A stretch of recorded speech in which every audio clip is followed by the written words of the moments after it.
পঞ্চায়তত মই ভাবো যে কালি মই পাৰ্টি অফিচত যাম বা কালি আমি ইয়াত আমাৰ দুধনৈটো শপত গ্ৰহণ আছে তেতিয়া আপোনালোকক ডাটাটো ক'ব পাৰিম কিন্তু বহুত বিলাক ভাৰতীয় জনতা পাৰ্টি আৰু মিত্ৰজোঁটৰ পাৰ্টি ইতিমধ্যে বহুত বিনা প্ৰতিদ্বন্দ্বিতাৰে নিৰ্বাচিত হৈছে মানে এনেকুৱা হৈছে যে ইতিমধ্যে বহুখিনি খবৰ ওলাই আছে যে চাৰ্টিফিকেটো জাল কৰিছে তেলেংগানা কবাৰ চাৰ্টিফিকেটো আনি শৈক্ষিক অৰ্হতা দেখুৱাইছে কিন্তু হি এটা নিজৰ জায়গাত আছে কিন্তু ম্যাক্সিমাম এনেকুৱাও জায়গা আছে য'ত কংগ্ৰেছে প্ৰাৰ্থীয়ে দিয়া নাই ইণ্ডিপেণ্ডেণ্টেহে বিজেপিৰ লগত কণ্টেষ্ট কৰি আছে বহুত জায়গাত সেইকাৰণে লাষ্ট ডে অফ উইথড্ৰয়েলৰ দিনাখন আপোনালোকে ষ্টেটিষ্টিক্স পাব আৰু জিলা পৰিষদ পৰ্যায়তো 10-12টা সমষ্টিটো ইতিমধ্যে বিজেপি বিনা প্ৰতিদ্বন্দ্বিতাৰে নিৰ্বাচিত হৈছে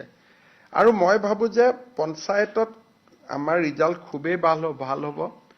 আপোনালোকে চাওক যে বিজেপি ইমান ডাঙৰ পাৰ্টি আমি টিকট দিলো কতো এটা ধৰ্ণা নাই কতো এটা স্লোগান নাই কতো মাটিত বেজিটো পৰিলেও শব্দ হয়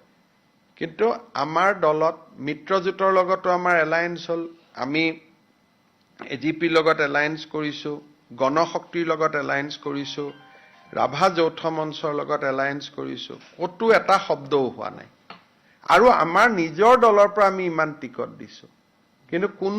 কোনো ধৰণৰ শব্দ এটাও হোৱা নাই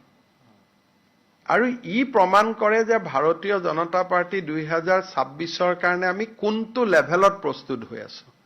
সদস্য ভৰ্তিৰ অভিযানৰ পৰা আজিলৈকে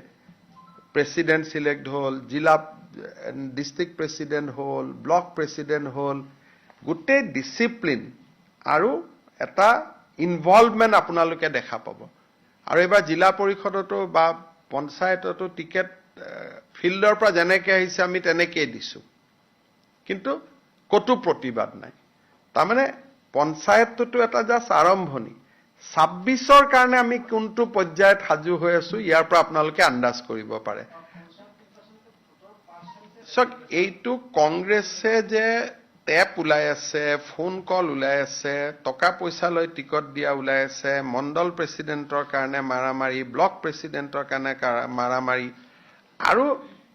আহমেদাবাদৰ অধিৱেশনতো কংগ্ৰেছৰ এমপিয়ে কৈছে যে কংগ্ৰেছত বোলে দুই তৰপীয়া মানুহ আছে তাৰমানে কংগ্ৰেছ যে এটা উপযুক্ত প্ৰাৰ্থী নহয়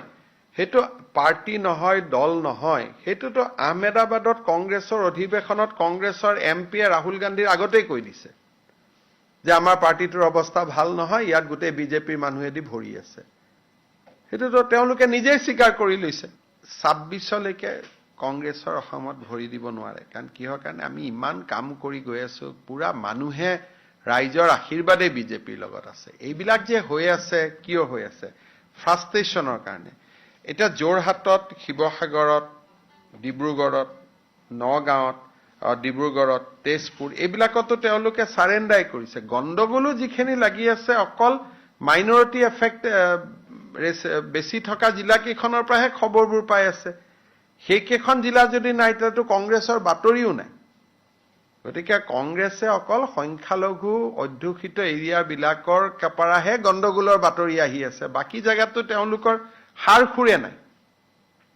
আৰু এবাৰটো মই ভাবো যে মাইনৰিটি এৰিয়াটো তেওঁলোকৰ ৰিজাল্ট বেয়া হ'ব এবাৰ আমাৰ তাতো ৰিজাল্ট ভাল হ'ব